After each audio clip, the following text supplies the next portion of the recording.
Nancy, what are you doing here? You mean me, as opposed to Brooke? Brooke? What are you talking about? When I was fixing the phone jack, I accidentally overheard the phone conversation you two had. I could hear it through the headset on your desk. And just what do you think you overheard? Enough to know you two are working together. You've been sabotaging your own team, haven't you? You've been doing everything you can to make sure Brooke's team wins and yours loses. That's ridiculous. That's why you're meeting her way out here, so the people who've been looking up to you all this time couldn't see her paying you off. I have never gotten the credit I deserve for the work I've done, ever! I know more about tornadoes than any person alive, and I get neither the respect nor the compensation people half as brilliant as me get without lifting a finger. Why? Because I work for a podunk college run by podunk incompetents bent on bad-mouthing and spiting me at every turn just because I don't play well with others at their idiotic staff meetings. Why don't you just quit? Because thanks to them, I'm considered impossible to work with. No other school will hire me. I'm stuck here and they know it. So yes, I've been sabotaging my own team. And yes, Brooke is paying me a small fortune to do so, because I've had it. I'm through! The tornado's forming. I can feel it. It'll be on the ground in minutes, and it's going to be huge. And here you are, a novice out in the field and all alone. Nancy, this is Debbie. Over. I'm here. I think Scott knocked me out. He did what? When I confronted him about selling the team out to Brooke, he went berserk. I can't believe he would do that, and with Brooke Tavenaugh of all people. Well, we'll deal with that later. Right now, I need you down here at the Grange ASAP. We need to evacuate the theater, and you've got my Grange keys with you in Frosty's car. I'm on my way. Over and out.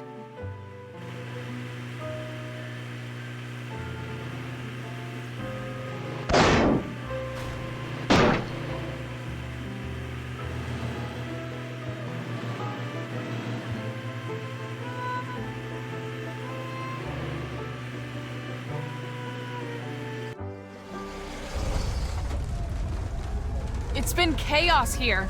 I was able to cobble together a pretty basic tracking system back at the homestead, and instantly I knew we were in trouble.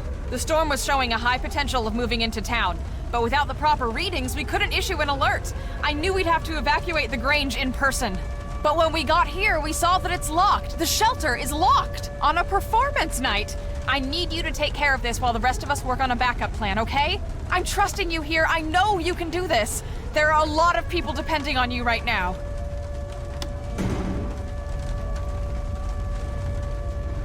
What is this now?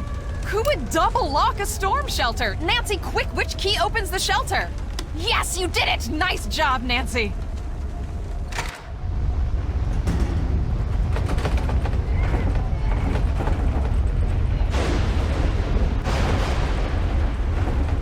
Well, I think the worst is past. Nancy, where are you going? Get in the shelter! I can't just let Scott get away. Okay, Nancy, first thing, switch on your GPS. That little dot you see, follow that and it will lead you right to Scott. We put a tracker on his truck. It's a safety thing. But Nancy, be careful out there. Keep this radio on and I'll do my best to keep you safe. Nancy, I'm really sorry about everything that happened back there. Scott, he wasn't always like this. I was worried about him earlier. His heart clearly wasn't in it anymore. He was putting us in danger. I just wanted to do what's best. That's not what it sounded like when I overheard you talking to Frosty. You two wanted to get rid of Scott, and from where I was standing, you sure didn't sound very concerned about safety. Nancy, I know it probably sounded bad, but there's a lot you don't know. Pete, the intern you took over for, his injury wasn't just an accident. He got hurt because Scott sent him out where he never should have been. After that, I knew I had to take over. That's still no... Looking back, I do things differently. But I did what I did for the right reasons. I wanted to push Scott until the world saw how reckless he was being. It was a mistake. I screwed up and I accept responsibility. No matter what happens out there, promise me that you'll be careful. I promise.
better find us some shelter.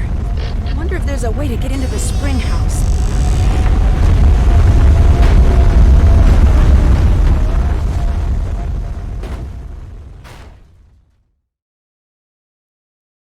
Made it!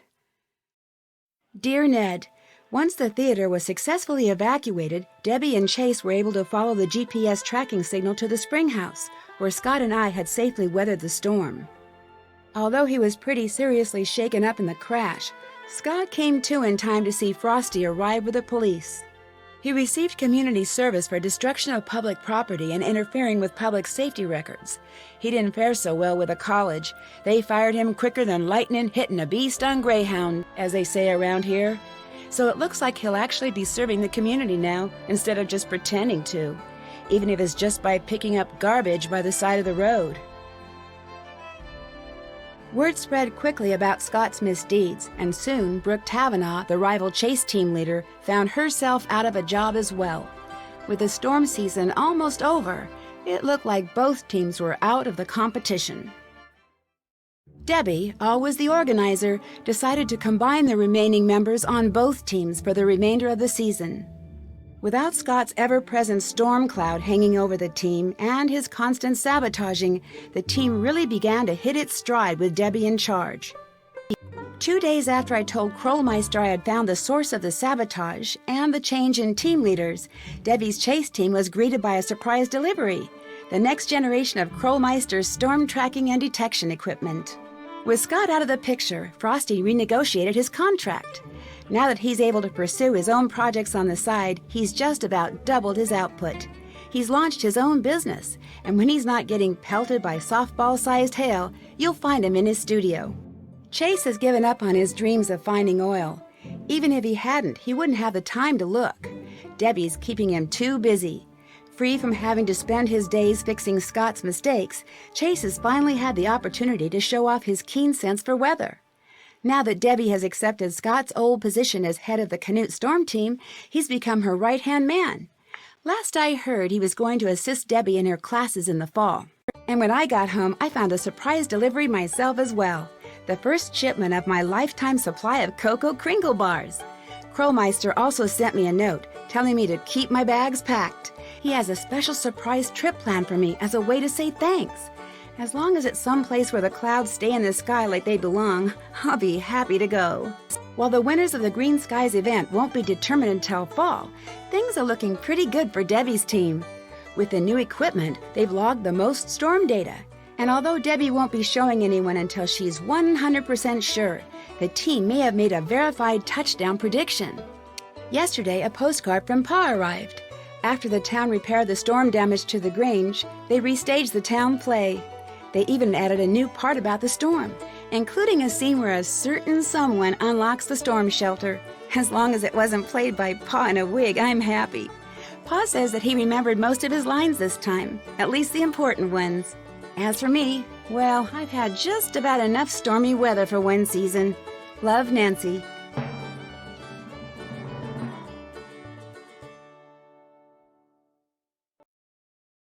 After risking my life chasing down deadly twisters, I think it's time for a change of pace. I've decided to join Bess and George on their trip to Kyoto, Japan. I've always wanted to visit Japan, from the exotic food and wild fashion in the cities to the nature and tradition in the smaller towns. I know there's going to be a ton to see and do.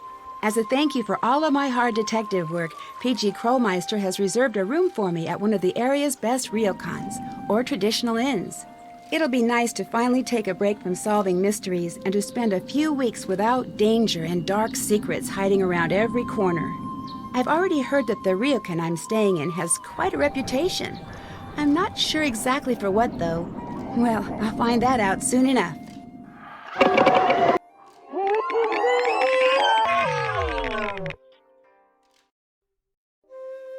Join me in my next adventure, Shadow at the Water's Edge.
Action!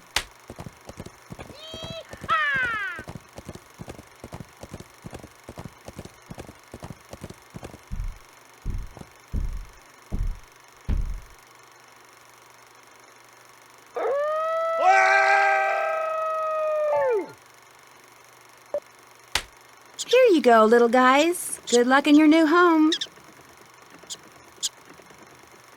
How many of you are there? Okay, this is getting ridiculous.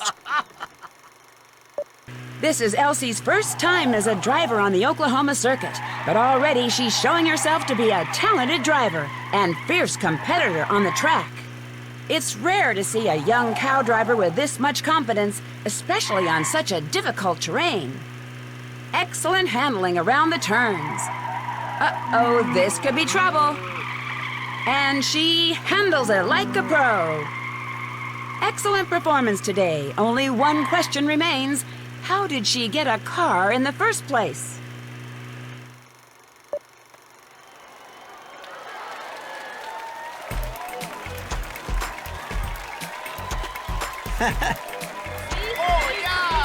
Yes, sir.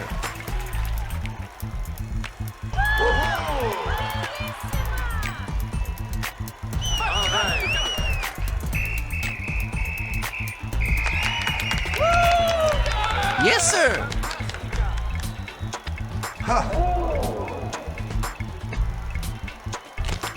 Ouch. Hi, I'm Nancy Drew.